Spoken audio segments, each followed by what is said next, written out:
Sí, muchísimas gracias, Dianita. Efectivamente, nos encontramos en el Palacio de Convenciones de La Habana, donde ha sido una jornada bien intensa, esta segunda y última del octavo periodo ordinario de sesiones de la Asamblea Nacional del Poder Popular en su 9ª legislatura.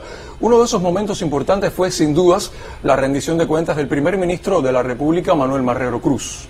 Sí, Melvin, reiteramos el saludo. El primer ministro Manuel Marrero Cruz destacó que en este periodo que se reseña ha sido una etapa intensa de trabajo, de aprendizajes y de muchísimos desafíos, que estuvo marcada por la implementación de los conceptos, ideas y directrices del octavo Congreso del Partido Comunista de Cuba. También destacó que el contexto fue muy adverso, marcado, determinado por el recrudecimiento del bloqueo contra la isla y también los efectos de la pandemia de COVID-19.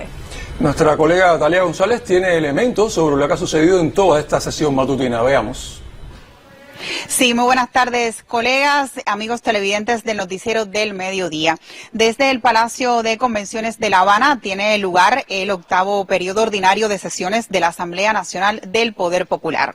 Asiste el general de Ejército Raúl Castro Ruz, líder de la Revolución Cubana, y el primer secretario del Comité Central del Partido Comunista de Cuba, presidente de la República de Cuba, Miguel Díaz-Canel Bermúdez. En un primer momento de esta mañana, el Consejo Electoral Nacional dio a conocer la elección de dos nuevas integrantes del Consejo de Estado. Me refiero a Ailín Álvarez, quien es primera secretaria de la Unión de Jóvenes Comunistas, y Carla Santana, quien es presidenta nacional de la FEU. Y este 22 de diciembre, cuando se cumplen 60 años de la proclamación de Cuba como territorio libre de analfabetismo, la Asamblea emitió una declaración de reconocimiento a los educadores cubanos. Y como parte de la jornada parlamentaria, el primer ministro de la República, Manuel Marrero Cruz, rindió cuentas de su gestión en un contexto complejo marcado por el recrudecimiento del bloqueo de Estados Unidos contra nuestro país y la pandemia de la COVID-19. El premier cubano se refirió en primer lugar a los principales resultados en el enfrentamiento a la pandemia de la COVID-19, desde la constitución del Grupo Temporal de Trabajo del Gobierno para la Prevención y Control de la Enfermedad. El principal resultado de la calidad y efectividad del protocolo cubano es haber alcanzado el 99,1% de personas recuperadas, que nos ubica entre los países de más alto indicador del mundo, así como el 0,86% de letalidad, muy inferior a la media regional y mundial. No obstante, lamentamos las pérdidas humanas y reiteramos nuestras condolencias a familiares y amigos. Como parte del cumplimiento de las medidas, se logró producir 12 medicamentos por nuestra industria biotecnológica y farmacéutica, y se trabajó en 5 candidatos vacunales.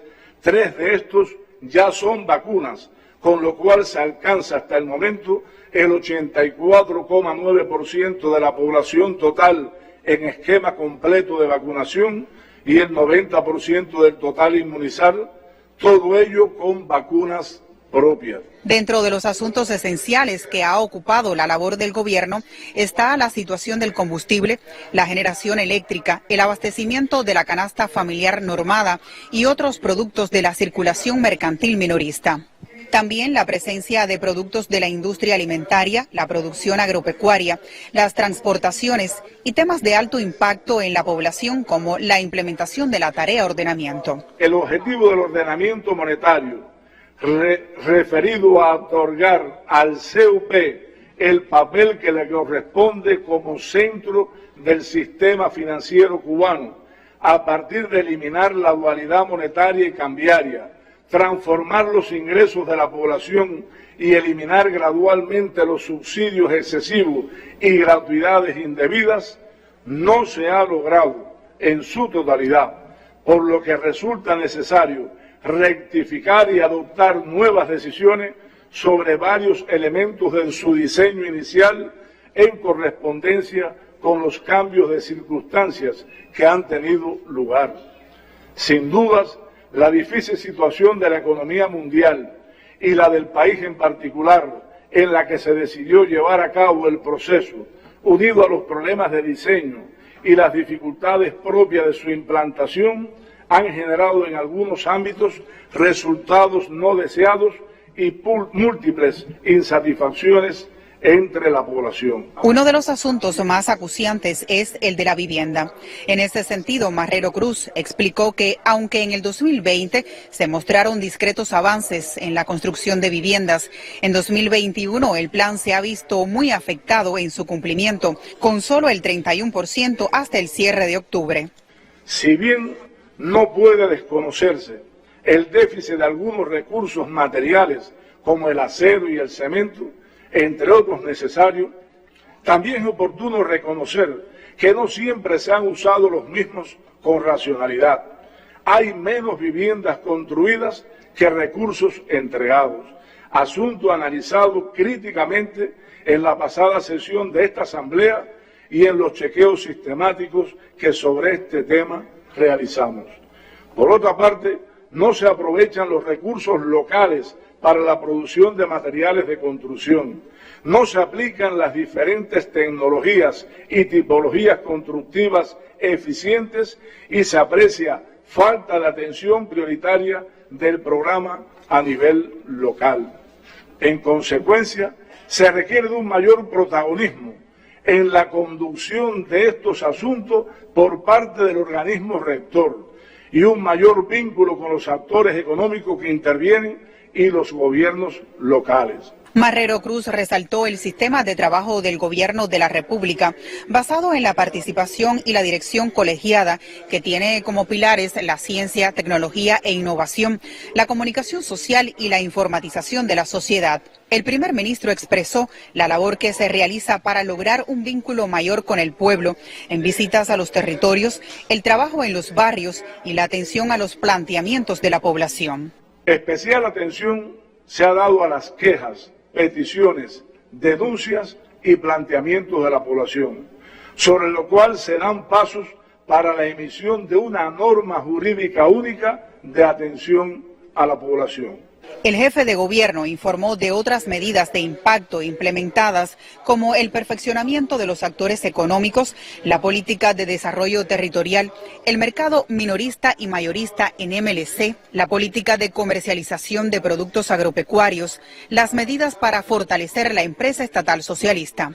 Este amplio informe suscitó la intervención de los diputados. Ante las nuevas facultades y autonomía empresarial que hoy se están experimentando en el país, esos cambios deben ser directamente proporcionales a nuevas facultades, modos y maneras de hacer en las organizaciones políticas y demás, para fortalecer la democracia obrera en esas instituciones. Me preocupa que justamente la gestión de gobierno no solo tenemos que estar ocupados y preocupados con dar la vivienda, sino que tenemos que estar ocupados y preocupados por saber el costo de la vivienda y cómo participamos también en la construcción de la vivienda.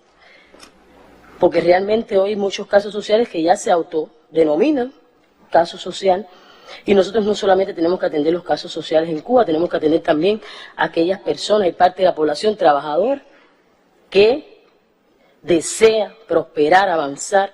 Este informe del primer ministro de la República de Cuba, Manuel Marrero Cruz, está publicado desde el pasado 1 de diciembre en la página web de la Asamblea Nacional del Poder Popular, y donde se han recibido más de 200 opiniones de la población sobre diversas temáticas. Una muestra del ejercicio de participación y democracia. Desde el Palacio de Convenciones ha sido un reporte de Talía González para el Sistema Informativo de la Televisión Cubana.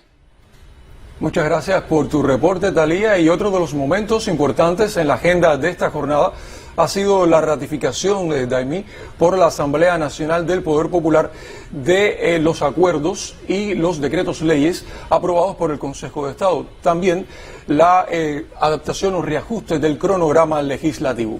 Precisamente para ampliarnos, establecemos contacto con la periodista Rosana Thompson Casamayor, quien nos amplía en el siguiente reporte.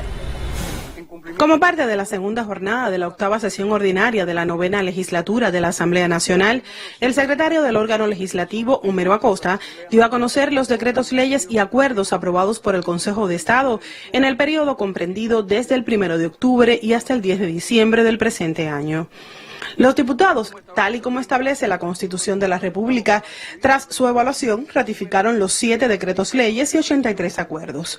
El ministro de Justicia, Oscar Silvera Martínez, al referirse al cronograma legislativo del año en curso, dijo que a pesar de las medidas de distanciamiento físico impuestas por la COVID-19, se avanzó con los grupos de trabajo temporal en la elaboración de los anteproyectos.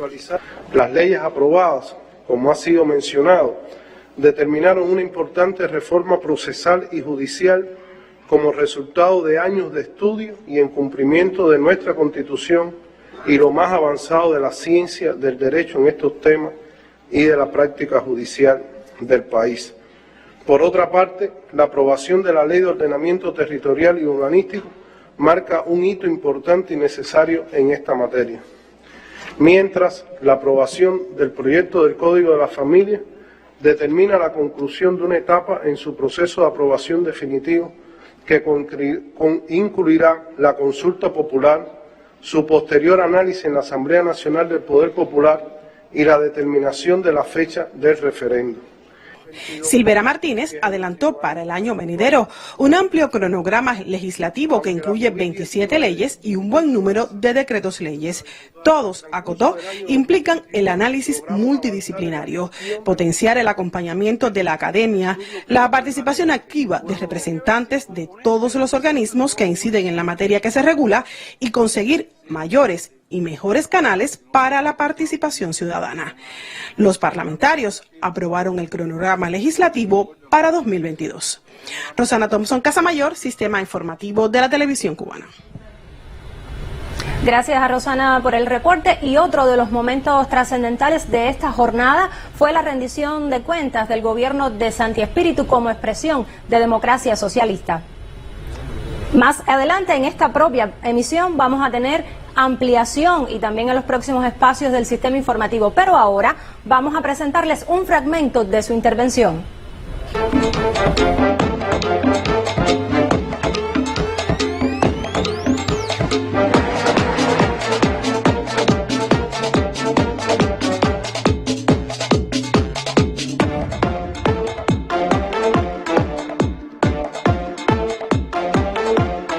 Como resultado de la implementación de las 63 medidas para potenciar la producción de alimentos, se elaboró un plan que contiene 453 acciones. Hasta la fecha, 211 planificadas y se han cumplido 170 y 41 están en proceso.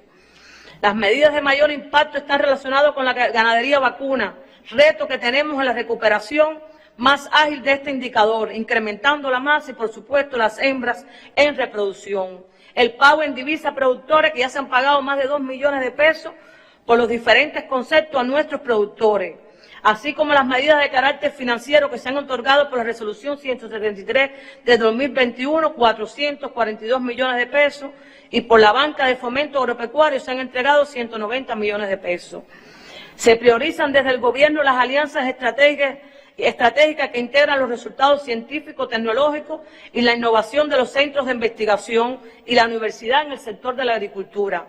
Se destacan resultados de la biotecnología en la producción de semillas transgénicas de maíz y de la soya, producción de bioplaguicidas, biofertilizantes y abonos orgánicos, producción e introducción de plantas proteicas en la alimentación animal, técnicas de aplicación de microorganismos eficientes, certificación de semillas agámicas de calidad y plántulas resistentes a la salinidad, plagas y enfermedades óptimas para enfrentar efectos del cambio climático.